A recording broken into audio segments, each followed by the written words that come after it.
با سریال دلنوازان میونتون چطوره؟ آقایون بیشتر دست میزنن. قصه چیه؟ راستشو بگین دلنوازان رو فقط به خاطر یلدا نگاه میکنید؟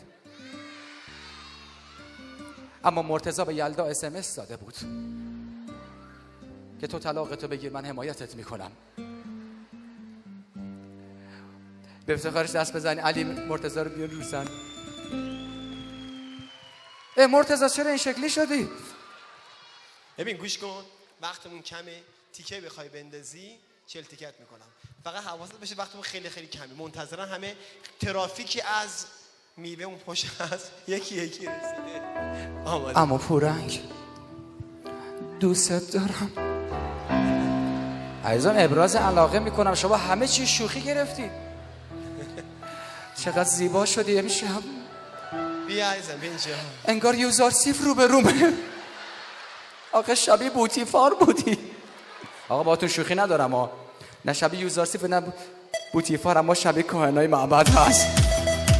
بیا برو کار داری. خالی که رو دماغش داره از علم بهنام شاهی ها. ای براتون بهنام علم شاهی. نمیخواستم عشقمو از تو بگیرم، دست نزن بابا. نمیخواستم تو بمیری تا بمیرم. نمیخواستم شیر میخواستم، ماست میخواستم. مگه تو سوپری داری کالباس میخواد؟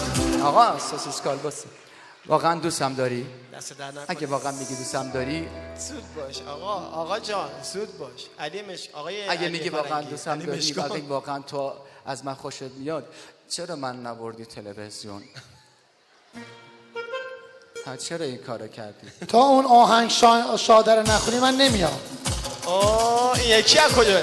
حسینیو آهنگ شاده نه علی. همینه. بیا همینه. نیست علی. تو بیا با من مرتضی، به من اعتماد کن.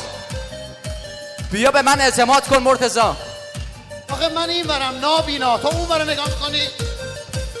اگه میگی دوستم داری واقعا رژیم داری، بیا به چرخ باسم یکم دوتا به هم دیگه میان. اگه میگی دوستم داری واقعا رژیم داری، بیا به چرخ باسم یکم بشه اون شکم. کاری نداری یکم به افتخار عروس داماد دست خوشگه. دیگه تو داری میرفتی به آقا خدا وکیلی چی علکی میگی؟ ایزه بده علی.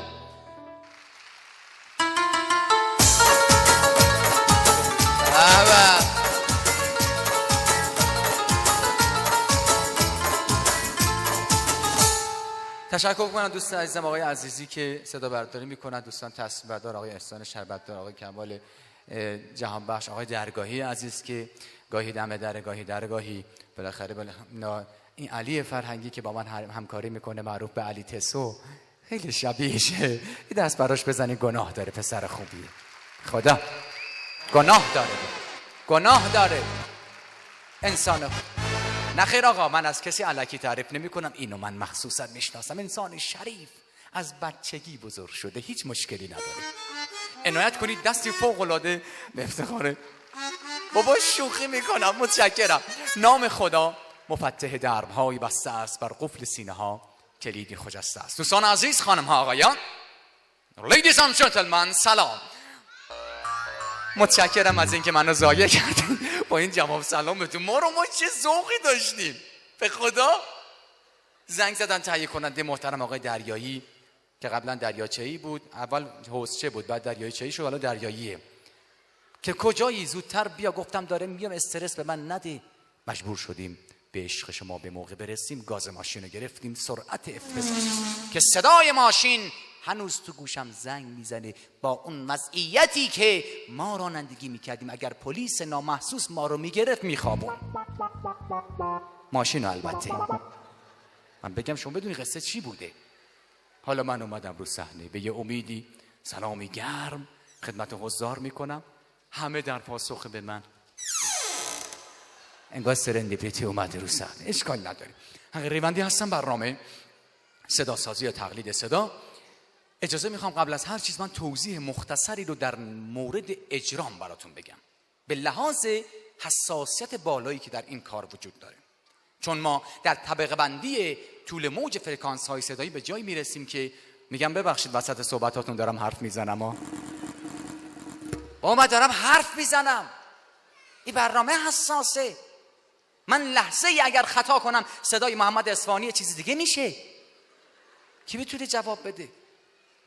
اپسیلون بندی در واحد تنور، آلتو، سوپرانو، باریتون، این تقسیم